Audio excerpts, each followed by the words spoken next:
एक दफा का जिक्र है कि एक छोटे से गांव में बेले नाम की एक लड़की रहती थी। बेले बहुत ज़हीन थी और किताबें पढ़ना पसंद करती थी।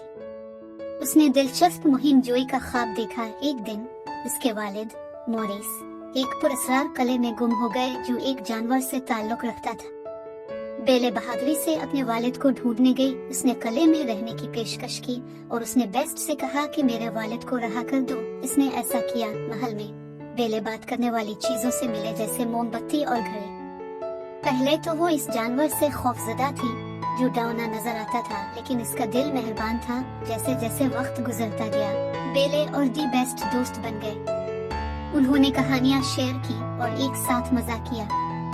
बेले ने जानवर के अच्छे पहलू को देखा और इसे तब्दील करने में मदद की। उनकी दोस्ती मोहब्बत में बदल गई और एक जादुई मंत्र ने जानवर को एक खूबसूरत शहजादे में बदल दिया।